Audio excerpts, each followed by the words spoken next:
I'm Layla. Welcome back to our channel, Elementary, my dear. Where we make nutrition science easy for you to digest. Welcome. How are you doing today? Honestly, really good. Really? I feel like it's like days like today where I'm like, I think I get like seasonal affective disorder a little bit. Absolutely. We've had a lot of gloomy weeks. Yeah. It makes such a huge difference though when the It sun's honestly out. does, and I don't even notice until like around May when I'm like, Yeah. oh my, I feel okay. I I'm know. okay. In Canada, unfortunately, our winter's what?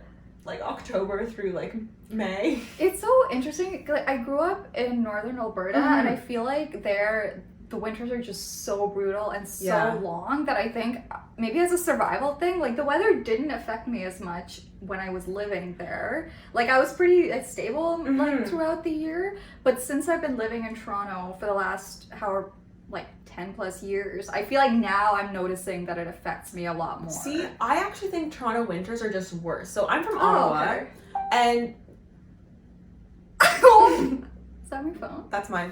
Oh, is your computer? She's muted.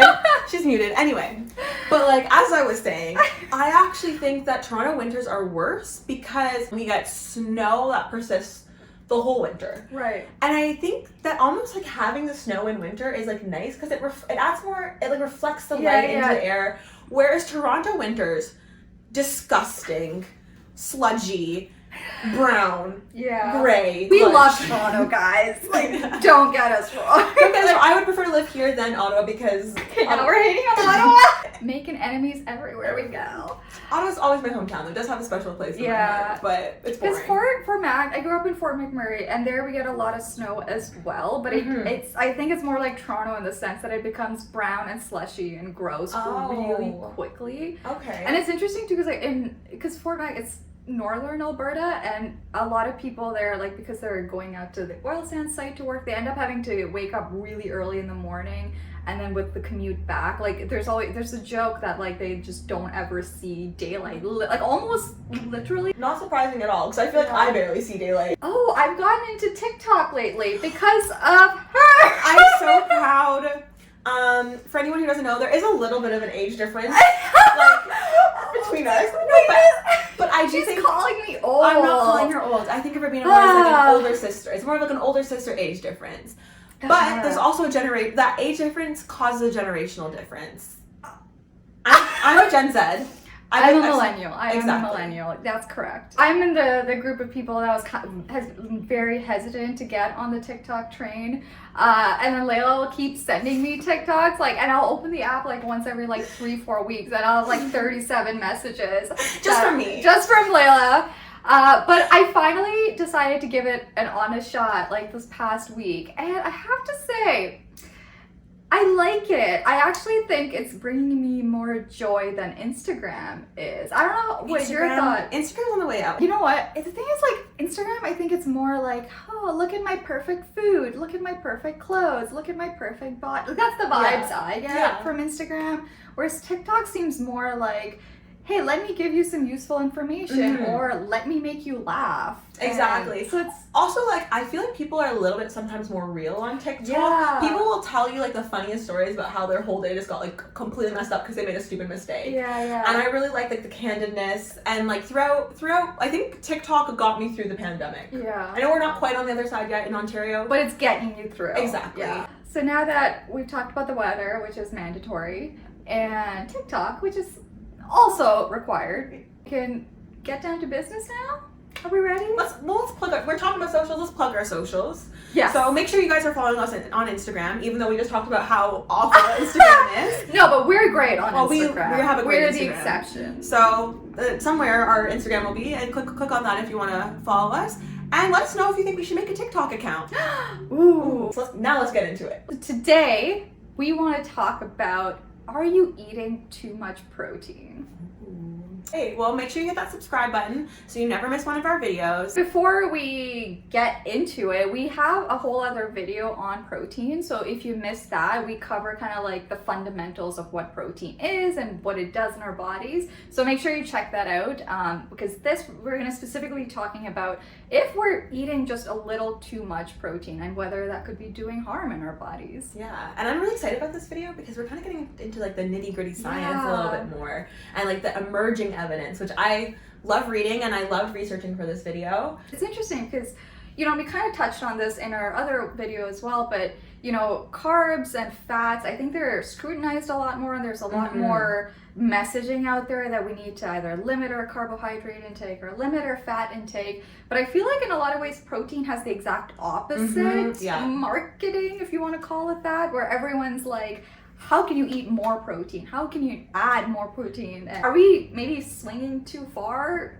in that direction? Is there harm to protein? Like, I think the one thing that's distinct about protein is that, like, pretty much everyone is saying that you should be eating more protein, and there's all these new protein products, whereas like with fat, there's like certain people who are like, you need more fat, and there's other people like, fat is gonna kill you, and carbs, it's like, you need more carbs, or carbs are gonna kill you. But protein, I think, is pretty consistent with everyone. Everyone's like, yeah, protein's good. Yeah. Protein intake has definitely been increasing in recent decades, and I think there's that general perception, especially in North America, because there tends to be higher meat consumption here, that there is like much more protein intake in general. So even though in general, I think protein has kind of flown under the radar. So I was trying to remember what the idiom there is. Flown under the radar? I think that's it. Right? That makes sense, because I feel like radars detect planes, and I feel like if you're a plane, like maybe you're like under where they can.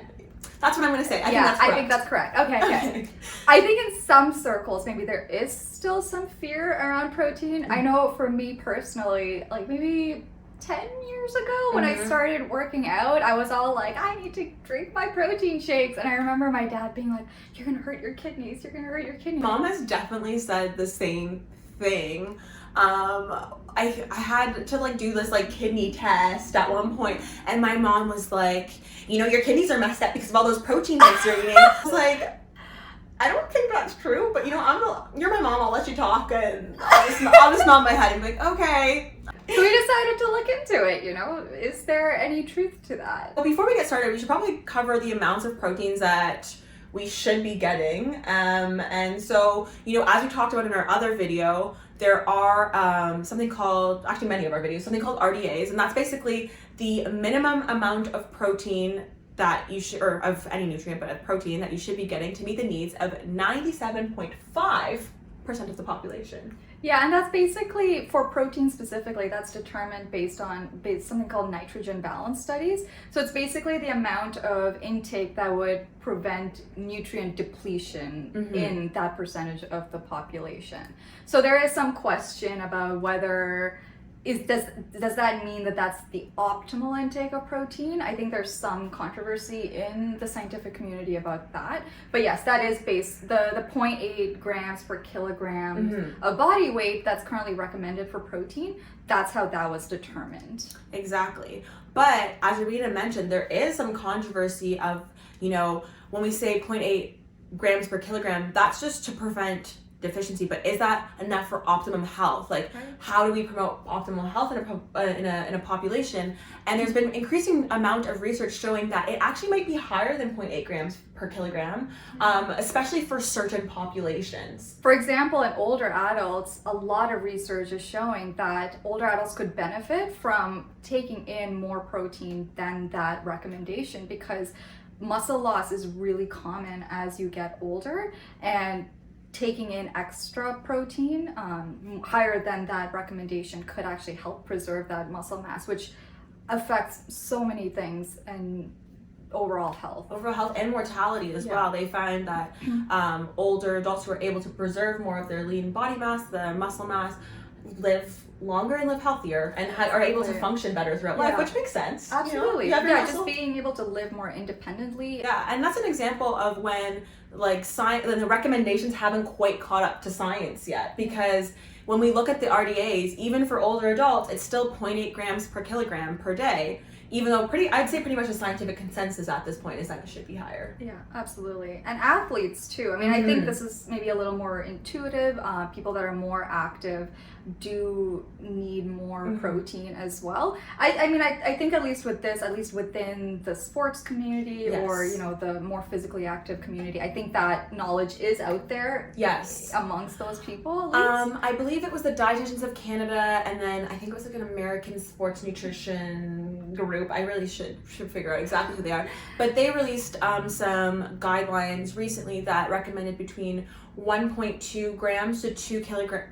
1.2 to 2 grams per kilogram for athletes every single day, which is quite a bit higher than that 0.8 grams per kilogram. And that's just to support muscle mass as you have more muscle turnover, and just to more support muscle growth and you know, strength and things like that. So that's really interesting as well. But when you're consuming protein at levels that are so much higher than the RDA, are there health consequences? So one of the concerns, as we kind of mentioned earlier, is about kidney health. I think there's a lot of fear among some groups of people that maybe taking in too much protein could be harming our kidneys. Yeah. Yeah, and the rationale for that is that with protein metabolism, so proteins are made of amino acids, and amino acids have a thing called an amino group.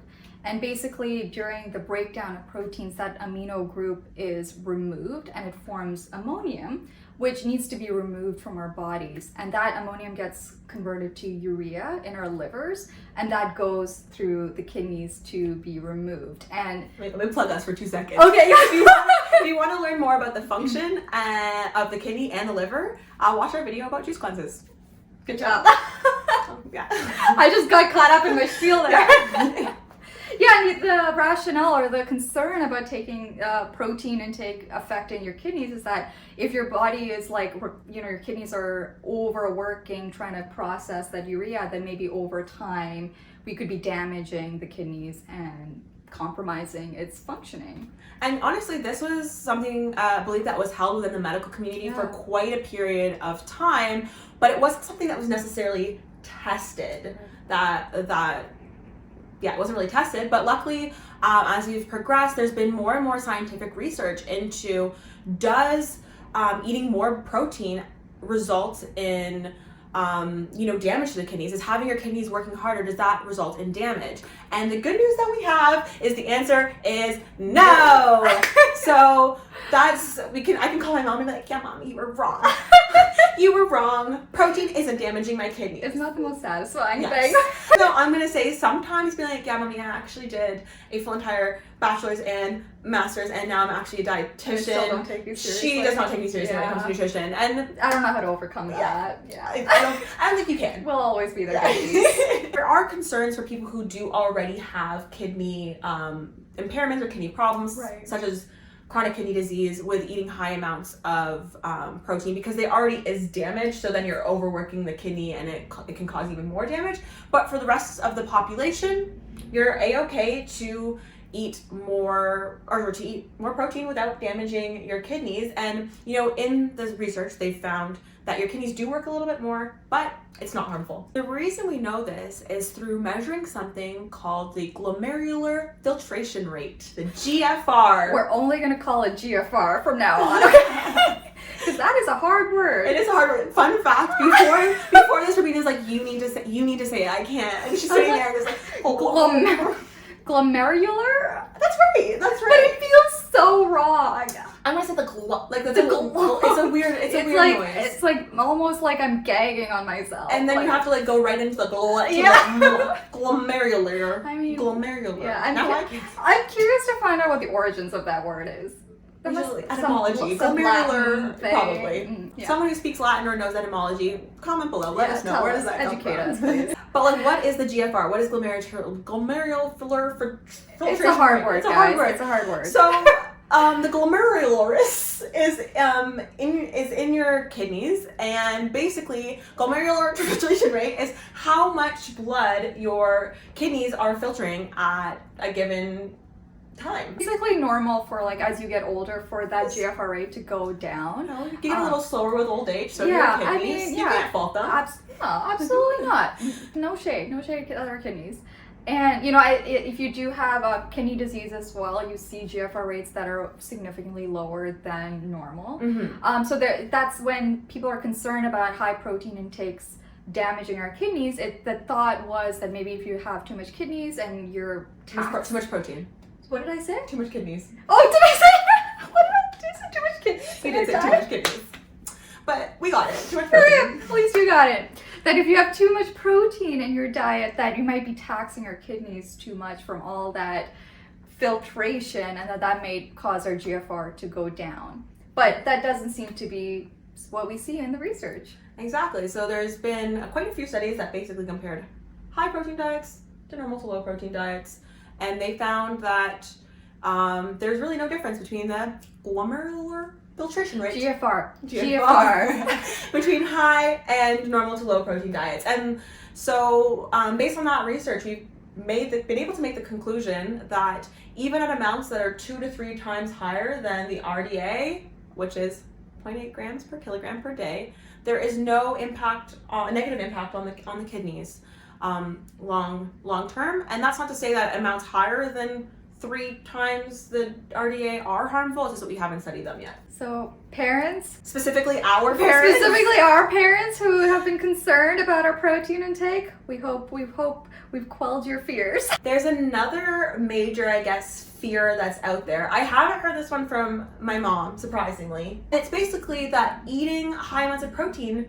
hurts your bones. Yeah. So is there any truth to that? So the reason that kind of fear came about was because it was observed that people that are eating more protein, there seemed to be more urinary calcium, like more calcium in people's urine. So there was some concern that maybe some part of the protein metabolism was maybe stripping calcium from our bones. Which seems like kind of a weird thing, but I read that it had some people thought that having eating more protein causes the increase of the pH of your blood. Some acid-base balance concern. And so then your body, to maintain homeostasis or to keep everything normal, it would strip calcium from your bones to try and balance out the lower pH. But false. That's the thing I love about science, is that, as we learn more information, we get to change the guidance. It's like, I don't know, we're always learning. And that's the beauty of science, absolutely. So it actually turns out that that protein helps you absorb calcium in your intestine. So even though there is more calcium in the urine, that it's offset by the increased absorption in your digestive system. And in fact, that calcium in your urine might be because you are absorbing more calcium, and your body's like, we don't need all this calcium. Yeah. Let's pee it out. Does that result in a functional benefit, though? Does research find that having higher protein intakes results in better bones? There is some maybe less quality research that shows that it might actually help with our bone mass. So in young females, for example, it was seen that young females that consume more protein, they actually did have higher bone mass density over that 5-year period that they were monitored for. Yeah, and that's actually really important because, you get most of your bone strength, or like your bones become most strong and like dense when you are a child. And specifically for women, we see that it's an issue later on in life that they have low bone mineral density, which leads to things like osteopenia or osteoporosis. So that's basically when your bones start to degrade and become brittle, and they're more likely to break, which can lead to all kinds of problems as you get older. So a lot of research right now is focusing on helping especially young girls get higher bone mineral densities. That period from, 10 to 30 years, that's usually the period, the 10 to 30 years of age is usually the time when you reach your peak bone mass. Mm-hmm. So that's the best time to kind of try to maximize that impact. And there is some research that shows that maybe higher protein intakes, assuming you're also taking in enough calcium, may help increase that bone mineral density. Exactly. There was also a meta-analysis done in the population was older adults, and it was done through observational studies, and they found that the older adults that had the highest protein intakes were less likely to have hip fractures than those with the older adults with the lowest protein intakes. However, if you watched our video on the nutrition research hierarchy, we know that it's hard to know. Yeah, it's hard to know what we can really take away from that. Obviously, it's not enough to draw any causal conclusions, But it does show that it seems like it most likely that protein is at least not harmful for our bones. Exactly. Those two studies, they are more observational studies, and there's quite a bit of value to those observational studies, because maybe now with that information we can do more experiments and like randomized control trials to see what the effects are in a controlled environment. So the great news is that even though there have been some concerns, even within the scientific community about high protein intakes and things like harming your kidneys or your bones, emerging research does show that that doesn't seem to be the case. And not only does it seem to not be harming our bodies in those ways, but it may actually be beneficial in some ways. I love me some protein, so I'm very excited about that news. So that's great news for our kidneys and our bones, but what about our heart health? I know there's been some, concern about, eating a lot of protein-rich foods and our heart health and things like heart disease and diabetes and all of those things. I think that's actually less of a function of, protein as a nutrient itself. It's just that in our society, especially like Western/North American society, the foods we associate with protein are also in and of themselves associated with cardiometabolic issues. So, we think of hot dogs, we think of deli meats, we think of like bacon, beef as protein foods, but within all of those foods there's other components that we know are linked to cardiometabolic diseases. So that's heart disease and diabetes, just to make it a little simpler. So there's things like preservatives like nitrites and nitrates, there's sodium and just other components of those foods that have been linked. And then when people are increasing their protein intake by getting more of these foods, then they're also increasing their intake of those other components. So that's where it kind of becomes a little bit tricky. Exactly. So there are definitely ways to, if you're looking to increase your protein intake, there are definitely ways to do that while avoiding maybe increasing your intake of those other things that maybe are the actual harmful components in the food. So some good sources of protein that don't really have those more negative components would be lean poultry and stuff like that. Fishes, for example, fish has protein and also is a good source of healthy fats and other nutrients. There's dairy as well. So I've seen all these new high protein yogurts, which are great sources, as well as plant-based proteins like beans and legumes and tofu. Yeah, we have an entire video on proteins, especially plant-based proteins, so make sure you check that out as well. So we hope we've quelled your fears about eating too much protein, and we hope you found this content useful. Make sure to like, comment, and subscribe. Hit the notification bell so you never miss one of our videos, and follow us on our Instagram. Thank you so much for watching. Bye!